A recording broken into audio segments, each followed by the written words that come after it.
estamos aqui novamente, reunidos, porém distantes, cada um na sua casa, mas no mesmo pensamento, na mesma vibração.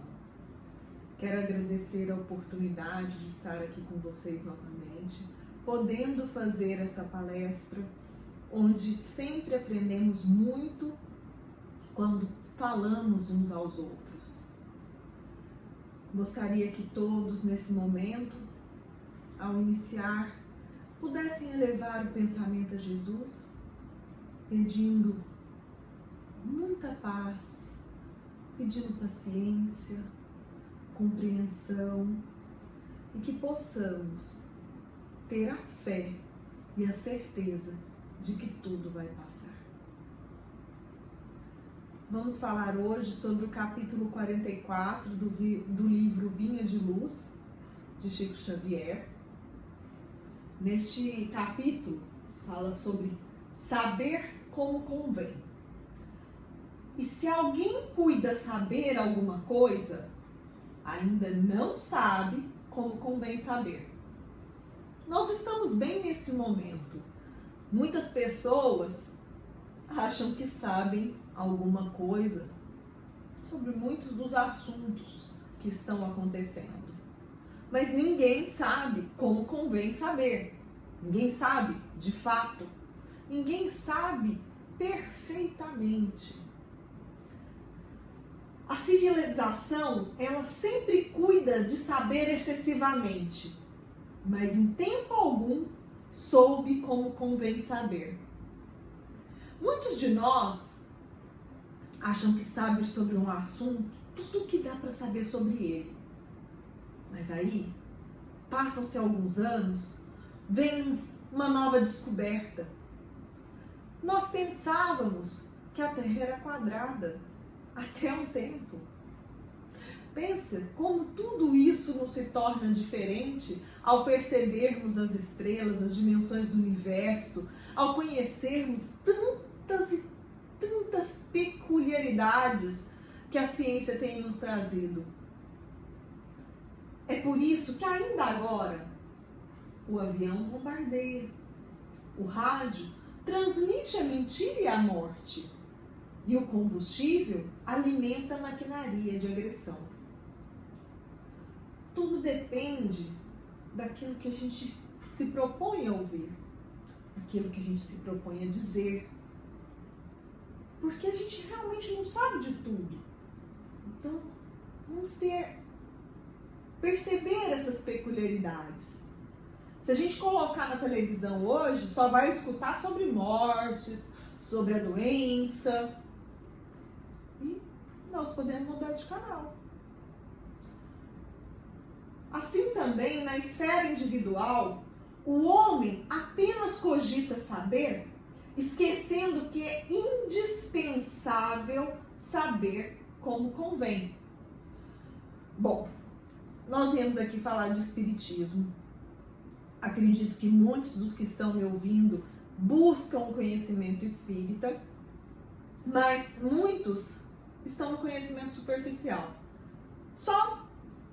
Eu sei o que é ser espírita, eu sei sobre os espíritos, eu sei sobre a vida no mundo espiritual, mas você sabe como convém? Você leu o livro dos espíritos? Você procurou ler um pouquinho das obras de Kardec? Você leu alguma obra de Chico Xavier? E de Divaldo? Temos tantas obras espíritas sobre a vida no mundo espiritual para que possa nos esclarecer para vivermos melhor a vida no mundo material.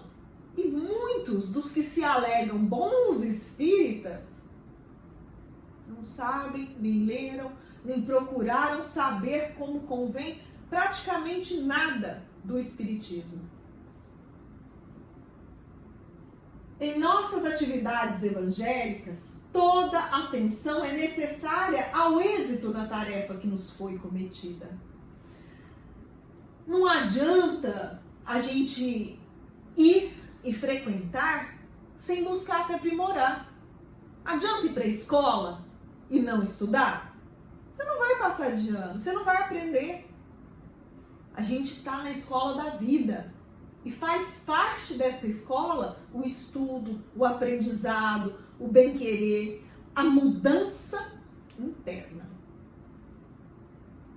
Aprendizes do Evangelho existem que pretendem guardar toda a revelação do céu para impô-la aos vizinhos. E que se presume de posse da humildade para tiranizar os outros. Que se declaram pacientes, irritando quem os ouve. E que se afirmam crentes, confundindo a fé alheia. Que exibem títulos de benevolência, olvidando comezinhas obrigações domésticas. Adianta muito você chegar e falar, não, mas eu sou um espírita muito bom, eu vou no centro, eu faço caridade.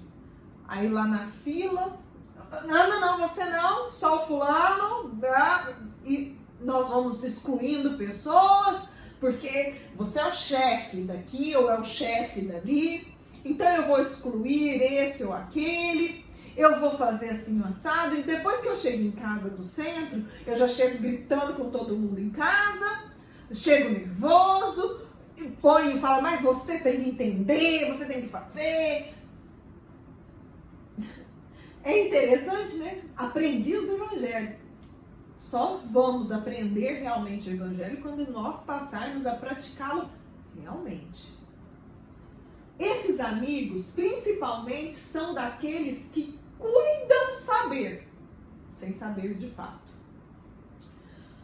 A gente vê muitas palestras onde você vai prestar atenção e a pessoa não usou um termo do Espiritismo. Não é questão só do Espiritismo, é um termo de amor. Porque quando a gente fala em ter uma religião, a gente tem que principalmente entender que nós precisamos ter amor. Ter as palavras de Jesus como guia. E Jesus, ele se manifesta em todas as religiões, mesmo nas que não são cristãs. As palavras do Cristo, elas estão incrustadas nas religiões. Então, quando se busca uma palestra religiosa, quando se busca uma palavra religiosa, nós temos que buscar as bases religiosas. Os que conhecem espiritualmente as situações ajudam sem ofender. Melhoram sem ferir, esclarecem sem perturbar, sabem como convém saber e aprenderam a ser úteis. Usam o silêncio e a palavra, localizam o bem e o mal, identificam a sombra e a luz e distribuem com todos os dons do Cristo. Informam-se quanto à fonte eterna de sabedoria e ligam-se a ela como lâmpadas perfeitas ao centro da força. Fracassos e triunfos no plano das formas temporárias não lhes modificam as energias. Esses sabem porque sabem e utilizam os próprios conhecimentos como convém saber. Quando você fala de um espírito nobre, ele é nobre desde o nascimento. Ele não precisa necessariamente ler tal ou tal livro. Ele sabe por saber. Ele sabe ser bom. Ele sabe não perturbar o outro. Ele sabe ajudar o outro. Ele sabe abrir o coração dele para o próximo. Ele é bom porque ele é bom. Sabe dentro do espírito dele. Porque nós vamos, como seres espirituais, crescendo e evoluindo, impregnando no nosso perispírito esse conhecimento.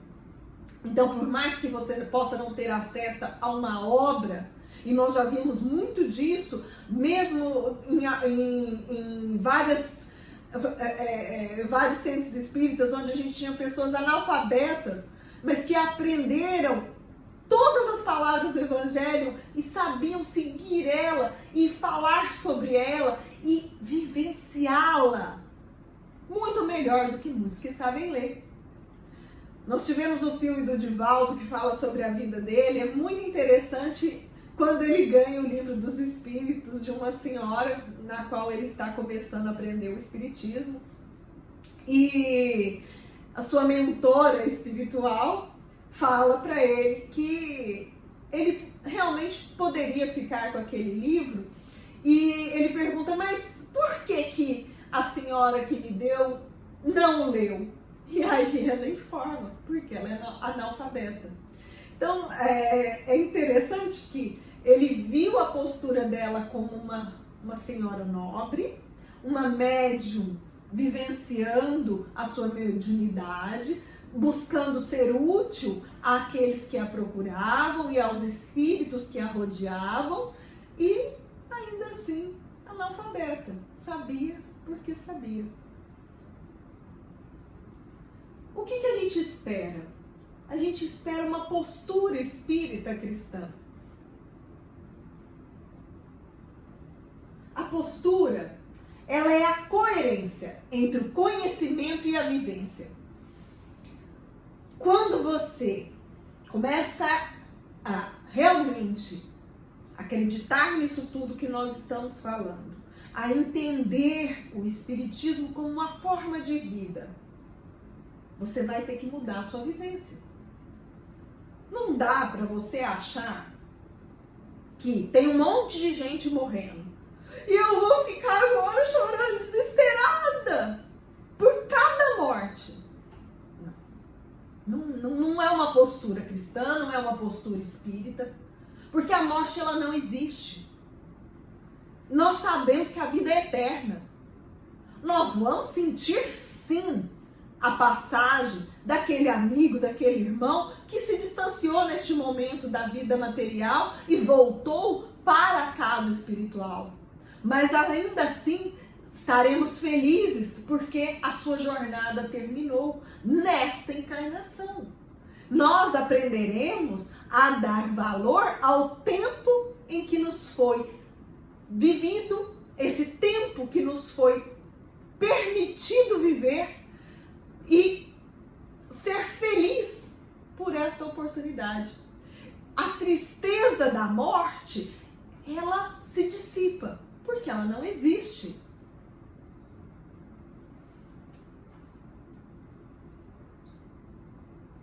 Nós temos 3 aspectos da postura espírita: a postura pessoal, a postura social e a postura doutrinária. Às vezes, muitas pessoas são bons doutrinadores, falam muito bem para os outros.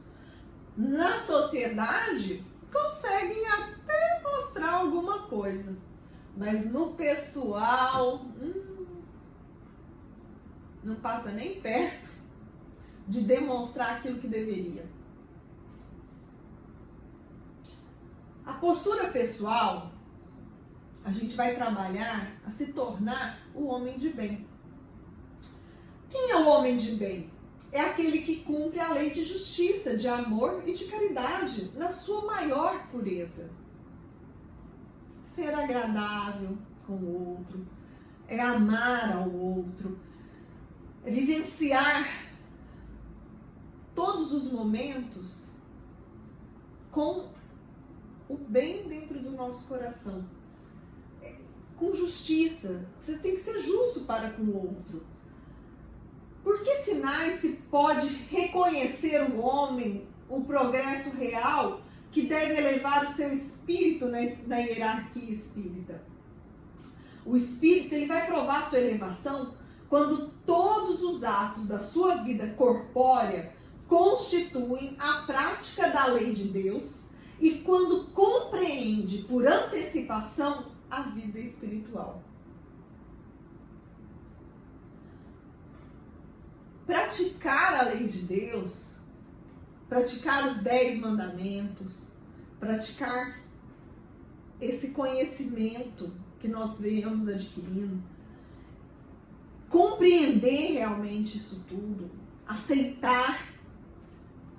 E quando a gente realmente sente essa mudança, aí a vida material passa a ser apenas um braço da nossa vida espiritual, uma parte da nossa vida espiritual. Realmente, em que sentido assim? A gente reencarna para mostrar que a gente aprendeu, para ser testado. E passar por esses testes não é fácil, porque nós temos sentimentos, nós temos hormônios, nós temos sensações, e tudo isso dificulta, às vezes até aquilo que está na sua cabeça, fazer você agir corretamente.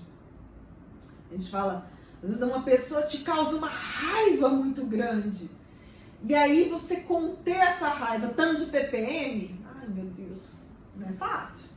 Então, viver e colocar em prática, saber pedir desculpa na hora que você erra, todas essas mudanças de postura, a partir do erro e do entender os nossos erros, é que vão fazendo as nossas melhorias no dia a dia.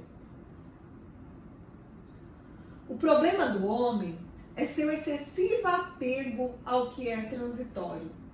Sem dúvida, ele deveria olhar mais para dentro de si do que no espelho. Falta-lhe desenvolver o senso da eternidade.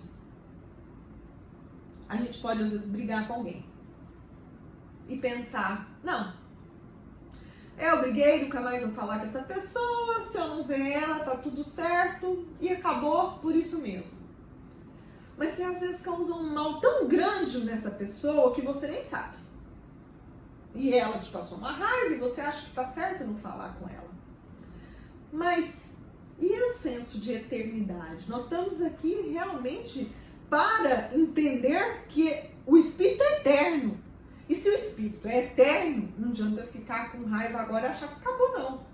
Já pensou se eu venho numa outra existência tendo que resolver toda essa questão que eu causei nessa pessoa?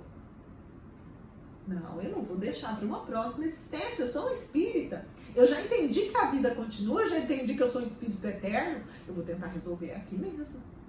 Eu vou tentar resolver logo nessa encarnação para que eu possa continuar a minha trajetória e não ter que vivenciar novamente o mesmo problema. Não é só com pessoas. Muitas vezes a gente passa por situações na vida que se repetem. Ah, eu sempre tô sem dinheiro, eu sempre tô com problema na minha vida de trabalho, eu sempre tô com problema. Bom, esse sempre é porque você ainda não modificou. Se você sempre tem o mesmo problema, então analise esse problema, entenda esse problema, que aí você não vai ter que passar mais por ele. É simples assim. Pode colocar no papel o que é que eu quero. E se eu não sei o que eu quero, o que é que eu não quero? Então, a partir daquilo que você não quer, você pode enxergar aquilo que você quer. Como evoluir sem perceber que a existência está planejada com objetivos a serem alcançados? Tem como, né? Porque senão entra naquela velha historinha. Ai, eu tenho que curtir minha juventude, porque senão vai acabar. Não, não vai acabar. A vida é eterna e eu já lancei vários objetivos. E o meu objetivo não é só esse tempo do agora, não é a festa do agora. O meu objetivo é, no futuro, eu ir alcançando cada vez mais. Mas eu vou alcançando no presente, eu vou me melhorando para chegar no meu futuro.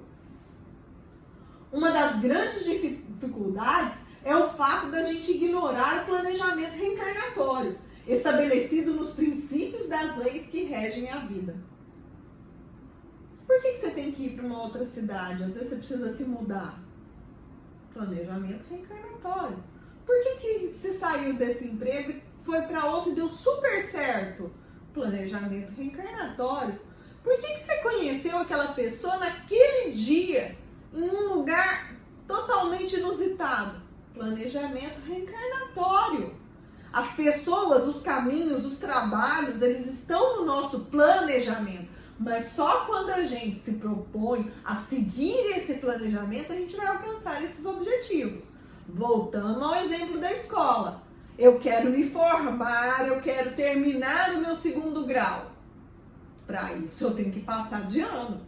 Todos os dias eu tenho que estudar. A cada dia eu me melhoro mais, eu estudo mais, eu tiro uma nota melhor e eu vou me aperfeiçoando até eu me formar. Nós somos o que atraímos. Você nasceu no lar que precisava nascer. Vestiu o corpo físico que merecia. Mora onde melhor Deus te proporcionou de acordo com o teu adiantamento. Você possui os recursos financeiros coerentes com as tuas necessidades. Nem mais, nem menos. Mas o justo para as tuas lutas terrenas. Seu ambiente de trabalho é o que você elegeu espontaneamente para a sua realização. Teus parentes e amigos são as almas que você mesmo atraiu, com a tua própria afinidade. Portanto, teu destino está constantemente sob o teu controle. Você escolhe, recolhe, elege, atrai, busca, expulsa, modifica tudo aquilo que te rodeia a existência. Teus pensamentos e vontades são a chave dos teus atos e das tuas atitudes. São as fontes de atração e repulsão na jornada da tua vivência. Não reclame, nem se faça de vítima. Antes de tudo, analise e observa. A mudança está em tuas mãos.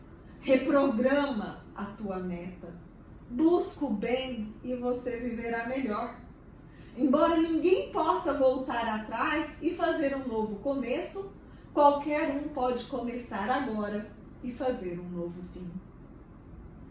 Gente, isso aqui resume a nossa existência, os nossos caminhos. Não tem o que acrescentar. Mas não basta conhecer as palavras de Jesus, compreender seu evangelho e conhecer a doutrina espírita. Nós devemos torná-los instrumentos úteis a nós e àqueles a quem desejamos o melhor, o equilíbrio e a paz. Então, nós estamos aprendendo. Mas todo dia nós vamos ser colocados em prova, até a gente passar na prova. Então, vamos tentar tornar isso útil para nós. Todos esses conhecimentos úteis. Esse é o Chico. Ele foi aprendendo sobre a sua mediunidade. Ele teve uma infância muito difícil. Mas ele não ficou se lamentando por todas as dificuldades.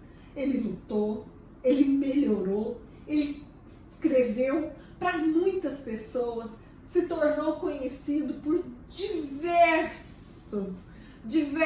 pessoas no mundo inteiro. Pessoas conhecem a obra do Chico. E ele levou todo esse carinho para que nós hoje pudéssemos continuar aprendendo através das suas obras. Será fácil ao homem confessar a aceitação de verdades religiosas. Outra coisa, porém, é realizar a obra de elevação de si mesmo, valendo-se de autodisciplina, compreensão fraternal e espírito de sacrifício. Não é fácil a gente se superar. Viver uma vida de doação, como o Chico, como o Divaldo, não é fácil não. Mas é possível. Volto a dizer, vejam o filme do Divaldo. Muito, muito bom o filme que foi feito sobre a vida dele. É um exemplo para nós, é um exemplo de postura, de todas as... Ele é muito verdadeiro nas suas colocações. Então, olha, gente, vale muito a pena assistir. Sobre a lei divina ou natural. Segundo a doutrina espírita, a lei divina natural, ela abrange as leis físicas e as leis morais. As leis físicas são as leis do mundo natural, material. São objetos de estudo e compreensão das várias ciências existentes, como a física, a química, a biologia, a astronomia. Já as leis morais são as concernentes ao homem, em si mesmo e nas suas relações com Deus e com seus semelhantes. A lei divina, ela é eterna, ela é imutável como o próprio Deus. Perfeita, igual para todos, escrita na consciência dos homens e revelada em todos os tempos de acordo com a capacidade e compreensão dos homens. Por que isso está aqui? Porque a gente tem que lembrar que nós não somos os mais corretos. Como nós falamos, a gente sabe aquilo que convém saber, mas não sabe exatamente como se deve saber. O que nós temos como verdade, nós vamos sentir como verdade. Por quê? Porque a lei divina, ela é eterna e imutável, ela está dentro da gente. Então nós sabemos que se eu estou dizendo para vocês alguma coisa que não sente como verdade dentro de vocês, provavelmente não é. Porque aquilo que você sente dentro de você como verdade é a lei divina, imutável. Ela está escrita na nossa consciência, na consciência da criatura. Ela é tanto mais compreendida quanto mais aperfeiçoada e evoluída é o ser, sendo que os maus instintos facilitam seu esquecimento. Tem gente que não vai sentir nada, né, do que eu falei, mas não é porque não é verdade, é simplesmente porque a pessoa ainda não está num grau de evolução para sentir qualquer coisa, porque ela não se permite entender as mudanças, o que está ao redor dela. E isso não só nos encarnados, como nos desencarnados. Muitos dos nossos irmãos que são considerados os nossos perseguidores, os nossos obsessores, como a gente vem chamando, eles são apenas espíritos que não compreenderam as leis divinas e que não conseguem sentir isso para se aperfeiçoar. Estão presos em sentimentos de vingança, de posturas amarguradas, que não conseguem sentir o amor, que não conseguem se modificar, não conseguem se melhorar de nenhuma maneira. E, para tanto, a bondade divina, ela providencia de tempos em tempos a vinda de espíritos superiores, que a encarnam em toda a sua extensão e profundidade. Chico, Divaldo são exemplos de espíritos superiores que estão aqui aprendendo como nós, mas que estão se dedicando, que já conseguiram modificar muito do espírito deles e que estão na nossa frente pela sua devoção, pela sua entrega. Vivendo-a exemplarmente, eles servem como modelos catalisadores da mudança dos costumes de uma população, de uma sociedade, da humanidade toda, dependendo do raio de ação de tais missionários. Então não vamos ficar só no Brasil não, gente. Gandhi, Nossa Senhora, Sai Baba. Nós tivemos tantos exemplos dentro do mundo de pessoas missionárias que elas não são nunca esquecidas, porque seus exemplos são de muito amor. Para as grandes missões, são sempre escolhidos espíritos já adiantados. O verdadeiro missionário de Deus tem de justificar sua missão pelas virtudes, pela grandeza, pelo resultado e pela influência moralizadora das suas obras. Quantas obras Chico Xavier nos deixou? Todas de conteúdos exemplares. Não tem nada que você leia do Chico que não vale a pena. A postura social já é a postura da prática da caridade e das orientações para a vida. Praticar a caridade é a caridade de amor ao próximo, a justiça. Ela encontra satisfação nos benefícios que espalha. nos serviços que presta, no fazer de todos aos outros, nas lágrimas que enxuga, nas consolações que protagoniza aos aflitos. Seu primeiro impulso é para pensar nos outros, antes de pensar em si. É para cuidar dos interesses dos outros, antes do seu próprio interesse. E aqui eu venho fazer um apelo. Nós estamos numa transição do nosso mundo. E neste momento, nessa pandemia toda, nós vamos encontrar muitas pessoas em sofrimento. E nós somos capazes de cuidar desse interesse dos outros.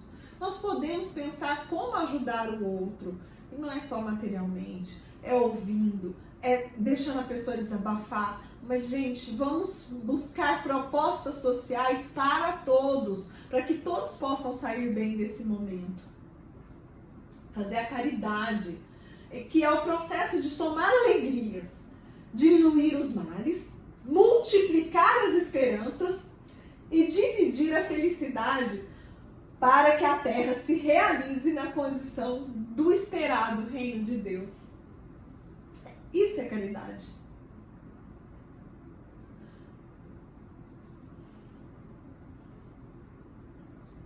O emissário do amor, ele deixa em todos os seus passos o luminoso selo do bem.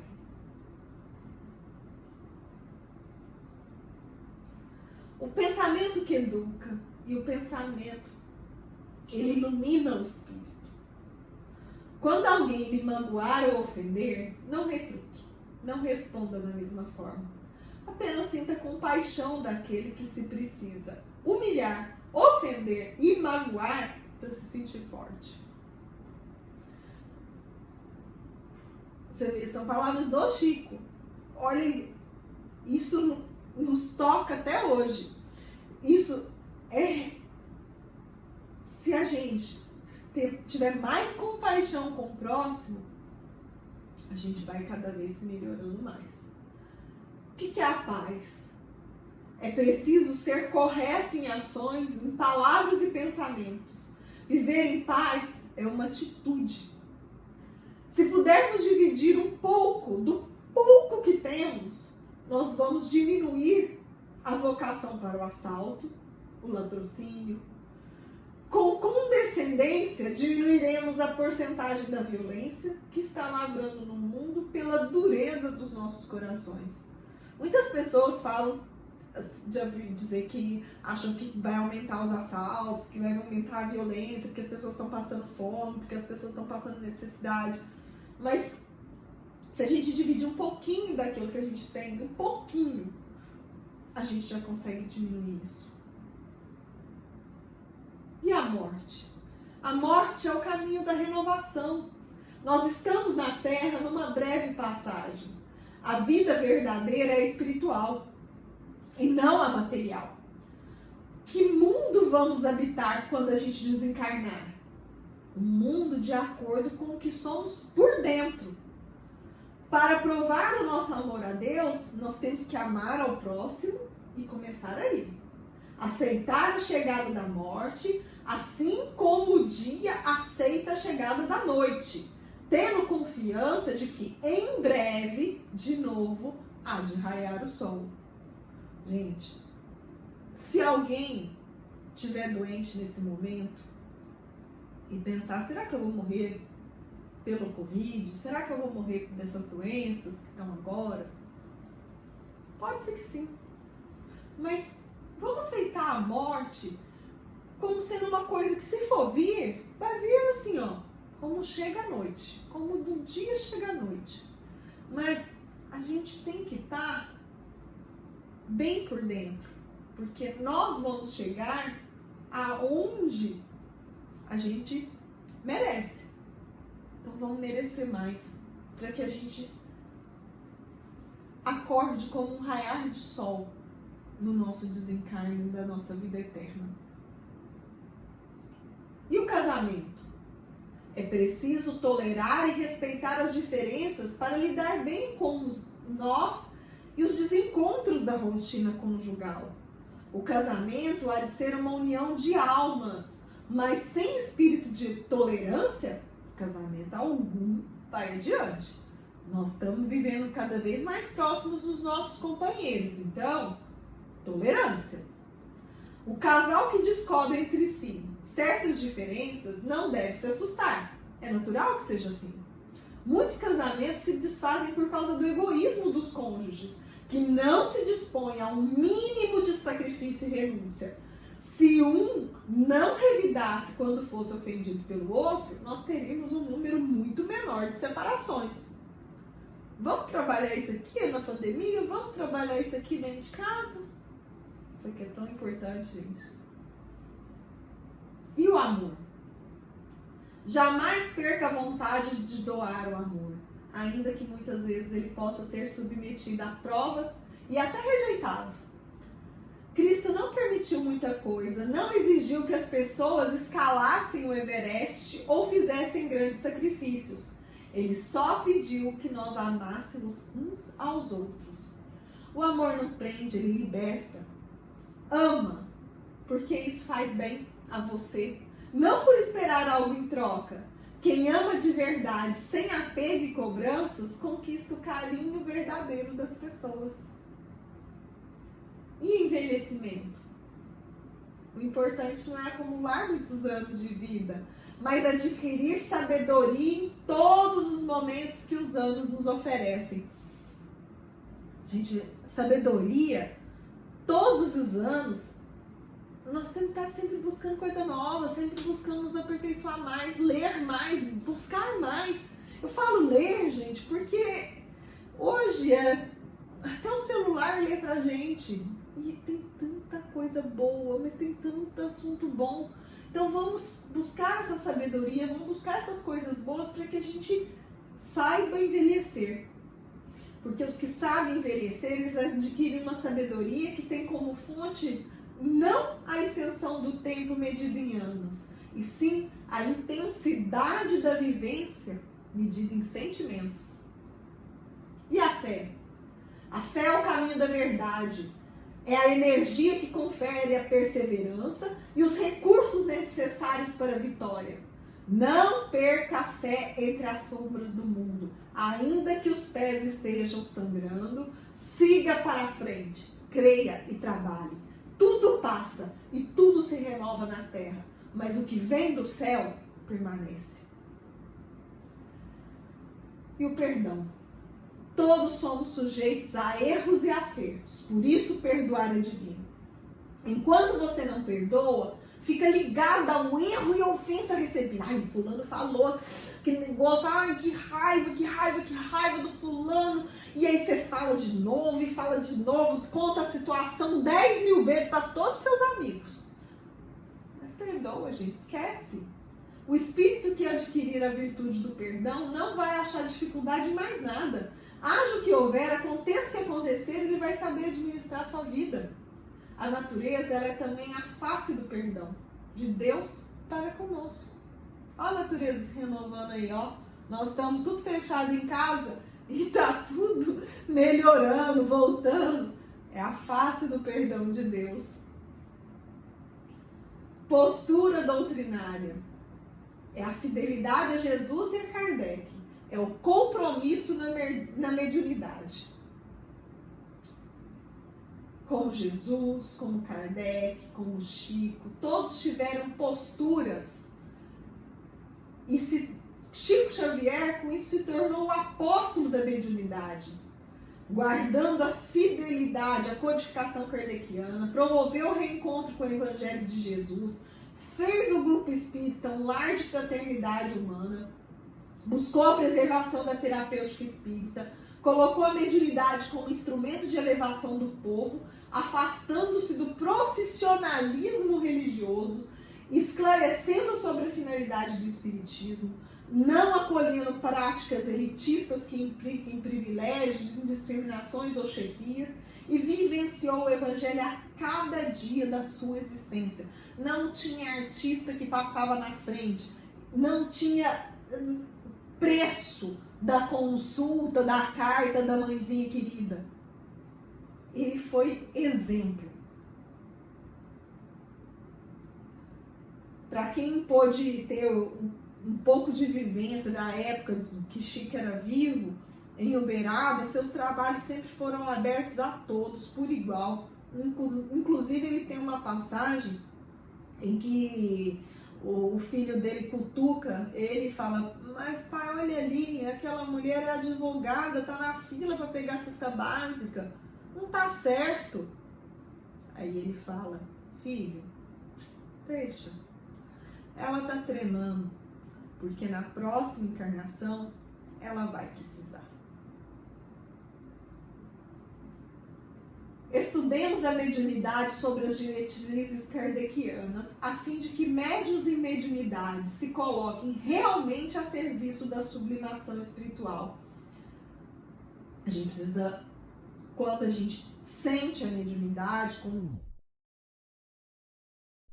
a maioria de nós é médium, consegue perceber os espíritos, consegue perceber as influências dos espíritos, a gente precisa trabalhar para que a gente possa usar isso para se melhorar. É preciso fugir da tendência à elitização no seio do movimento espírita. O espiritismo veio para o povo e é indispensável que estudemos junto com as massas mais humildes, social e intelectualmente falando, e deles nos aproximarmos. Se não nos precavermos, daqui a pouco estaremos em nossas casas espíritas apenas falando e explicando o Evangelho de Cristo a pessoas laureadas por títulos acadêmicos ou intelectuais. Aqui o Chico vem nos lembrar que é assim, é no meio do povo, é levar a palavra de Jesus para as pessoas que estão precisando dela. Não é só aquele X ou Y que está sentado lá, né, que fica lendo também 1 milhão de livros.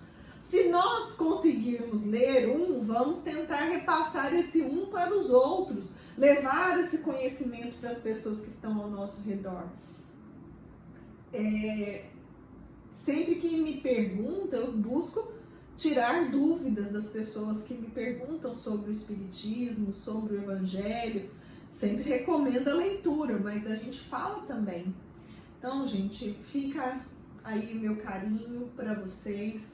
Essa imagem maravilhosa do Chico nessas reuniões aqui debaixo dessa árvore que ele fazia, e que nós possamos nos manter firmes com a ideia de que tudo faz parte da nossa programação espiritual, e sendo assim vai realmente passar, e tudo aquilo que nós estamos passando nesse momento a gente já se programou para isso, e nós temos no nosso caminho as formas de sair dessa situação. Busquem dentro de vocês a força, a fé, busquem a mudança para o melhor, que todos possam estar dentro da fé de Jesus nesses momentos de aflição. Obrigada por mais essa oportunidade. Espero que todos possam ter uma semana maravilhosa. Que assim seja, graças a Deus, graças a Jesus.